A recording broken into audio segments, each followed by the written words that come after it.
하나님 말씀 이사야 47장 1절로 7절 교독하시고 마지막 7절 함께 읽도록 하겠습니다. 처녀딸 바벨론이여 내려와서 티끌에 앉으라.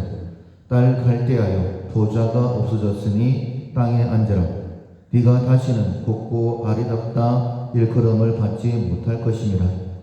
맷돌을 가지고 가루를 갈고 너울을 벗으며 치마를 걷어 다리를 드러내고 강을 건너라. 네 속살이 드러나고 네 부끄러운 것이 보일 것이라. 내가 보복하되 사람을 아끼지 아니하리라.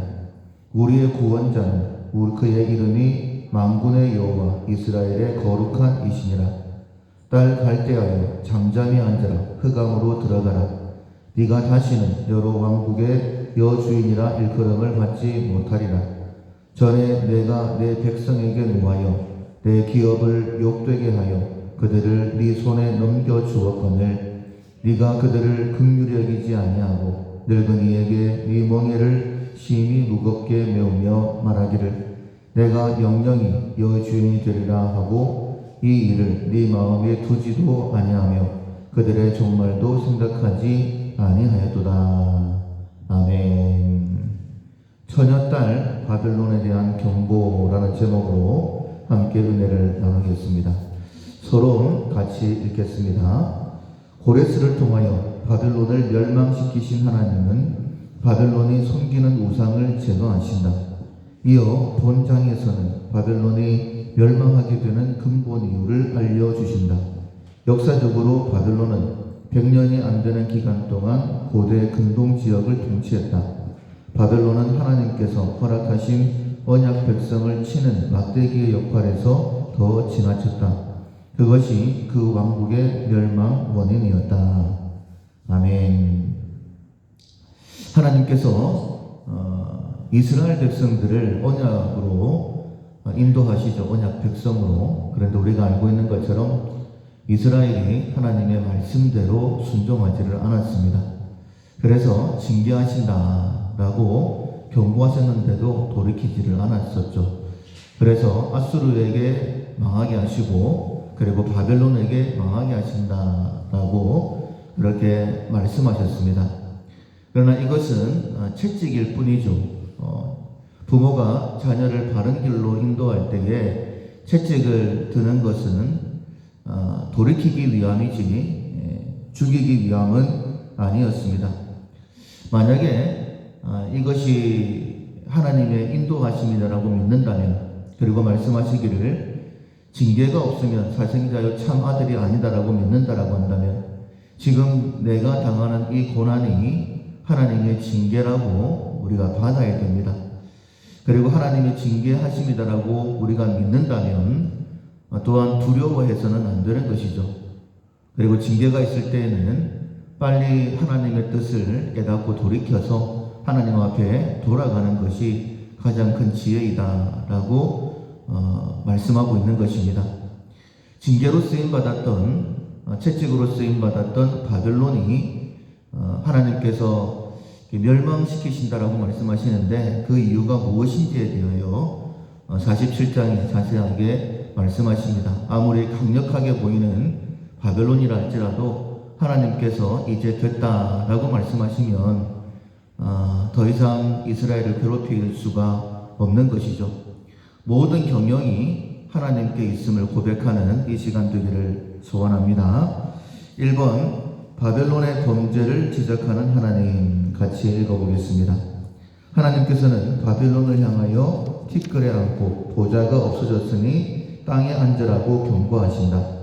처녀의 아름다움을 가진 바벨론의 모습은 사라진다. 여러 왕국의 여주인으로 추앙받던 바벨론의 영광도 사라진다. 너울을 벗고 치마를 걷어 다리를 드러내며 강을 건너야 하는 도망하는 여자의 모습이다.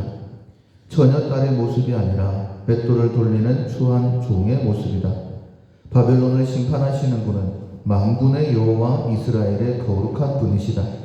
하나님은 바벨론을 심판하신다. 왜 그런가? 하나님께서는 사랑하는 자녀인 언약 백성을 징계하기 위해 잠시 바벨론에게 넘겨주었다. 바벨론은 사랑하는 자녀를 징계하는 회초리였다. 그런데 하나님의 백성들을 넘겨받은 바벨론은 회초리가 아니라 살인 무기처럼 행세했다. 자기에게 주어진 권위보다 더 강한 힘을 사용했다. 하나님께서는 가끔 자기 백성인 교회를 징계하기 위해 이방 국가에 넘겨주신다. 우리는 이것을 언약의 저주라 한다. 다니엘은 제국들이 언약 백성을 지속적으로 통치할 것을 계시받았다. 회초리 역할을 받은 바 바벨론은 착각했다. 회초리가 아니라 살인자가 되었다. 하나님은 지금도 같은 원리로 세상을 다스린다. 교회가 잘못하면 세상 정부의 핍박을 받게 된다. 그러나 세상 정부는 하나님께서 허용하신 만큼만 힘을 사용해야 한다. 그렇지 않으면 그 정부를 무너뜨린다. 교회가 하나님의 징계로 세속 권세에 넘겨지지 않도록 기도하자. 세속 권세가 교회를 핍박하는 자리에 앉지 않도록 기도하자. 1절에 보면 처녀 딸 바벨론이여 내려와서 티끌에 앉으라. 딸 갈대하여 보좌가 없어졌으니 땅에 앉으라. 이렇게 말씀을 하십니다. 그 당시에는 가장 큰 권세를 가지고 있던 나라였죠.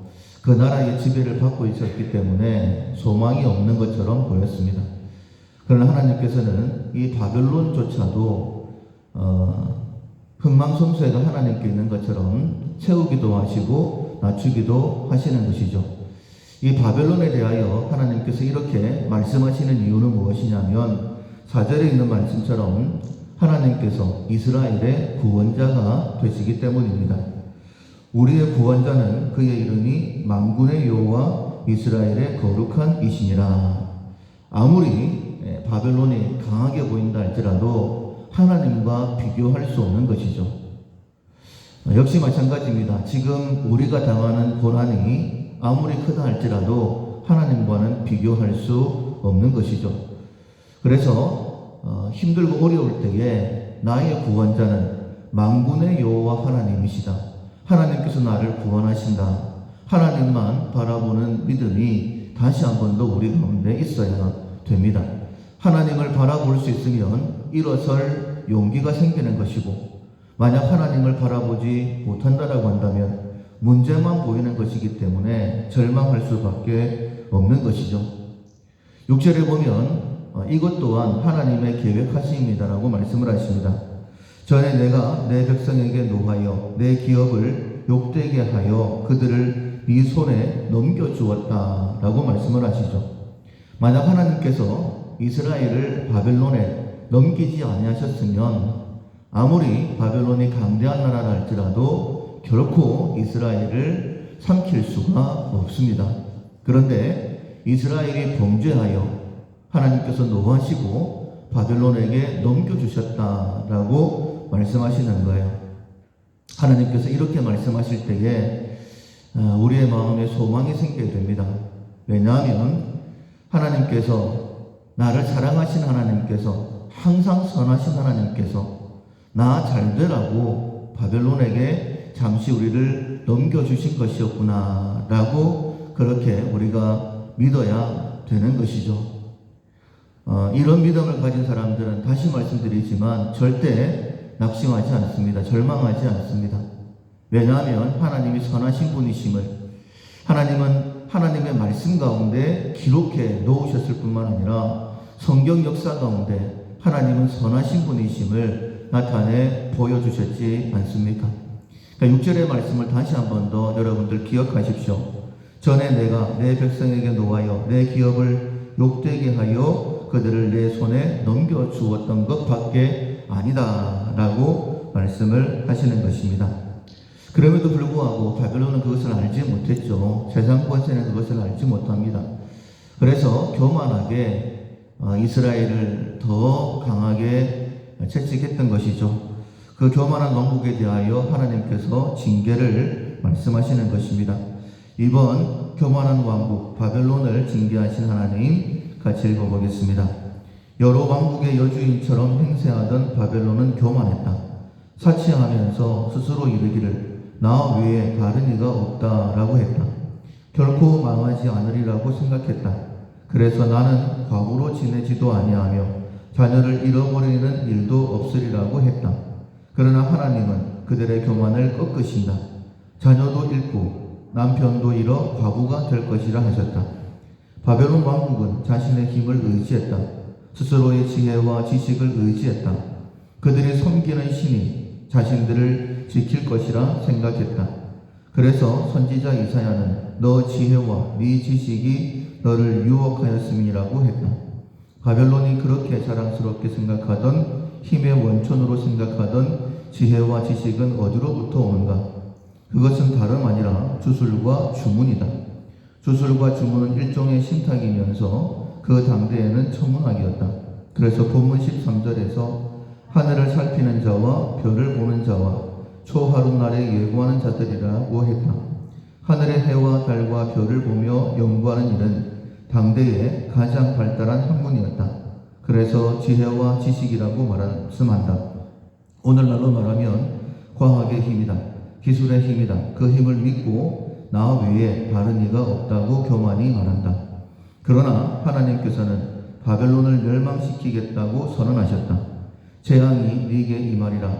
바벨론이 의지하던 지혜와 지식을 제공하는 자들에게 자기에게 임할 그 심판에서 구원해달라고 부탁하라 말씀한다. 하지만 하나님은 바로 그들을 불태우시겠다고 말씀하신다. 결국 아무도 바벨론을 구원할 자 없다. 교만한 바벨론 하나님께서 심판하신다. 그러니까 세상 심판은 다르게 말하면 이스라엘의 구원이죠.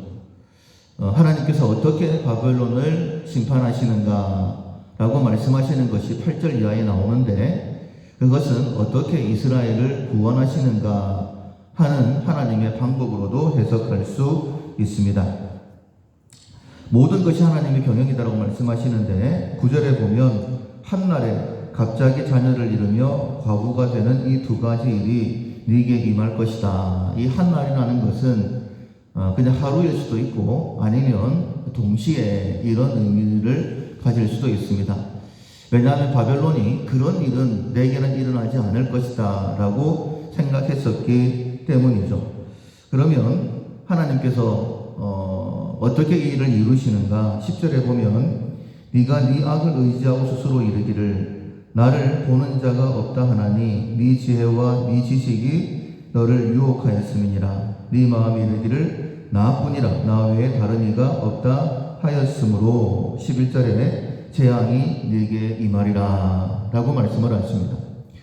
우리가 이제 옛날 영화들을 보면 뭐 천문학이나 사주나 아니면 관상 이런 것들을 보면서 큰 인물이 될 것 같습니다. 이렇게 얘기를 하죠. 그때 당시에는 그런 것들을 이야기하고 공부하는 사람들이 굉장히 지혜롭고 지식이 출중한 사람이라고 생각을 합니다.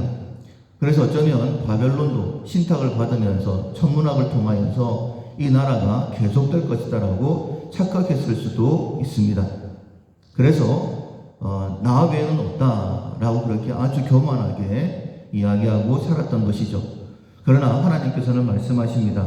그래서 재앙이 너에게 임한 것이다.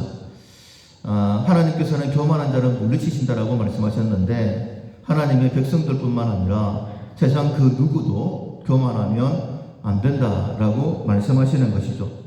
재앙이 임하는데 11절 중반절에 보면 그러나 네가 그 근원을 알지 못할 것이며 손해가 네게 이르리라. 왜 망하는지 모르고 망한다는 거예요, 세상은. 그러나 이를 물리칠 능력은 없을 것이며 파멸이 호련히 네게 임하리라. 알지도 못하는데 전혀 예상하지 못했던 멸망이 바벨론에게 갑자기 닥치게 되는 것입니다.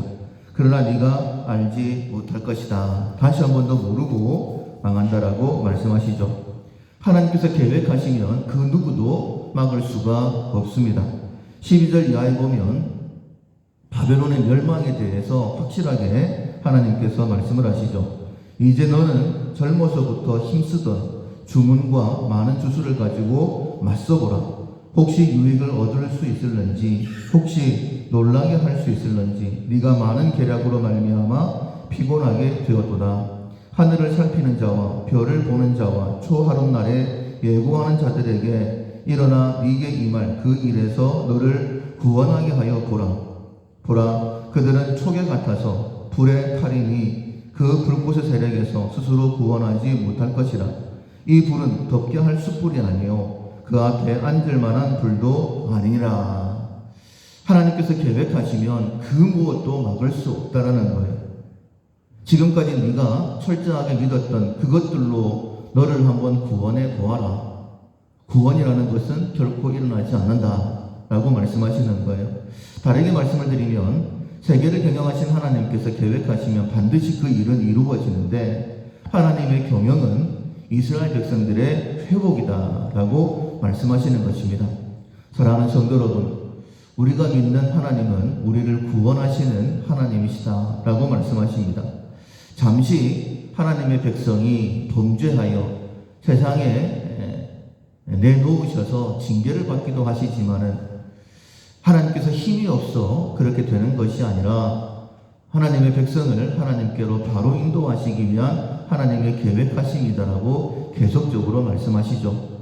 여러분, 절대 낙심하지 마시고 절망하지 마시고 하나님께서 우리를 회복시키신다라고 말씀하시니 오직 여호와만을 앙망하는 자 되기를 소원합니다. 여호와를 앙망하는 자는 새 힘을 얻으리라고 분명히 말씀하셨죠. 지금 이 시간 우리에게 필요한 것이 하늘로부터 주어지는 새 힘 아니겠습니까? 하나님으로부터 이 힘을 얻고 다시 일어설 수 있는 우리 모두가 될 수 있기를 주님의 이름으로 축원합니다. 아멘. 찬송가 447장 이 세상 끝날까지 함께 찬양하시겠습니다.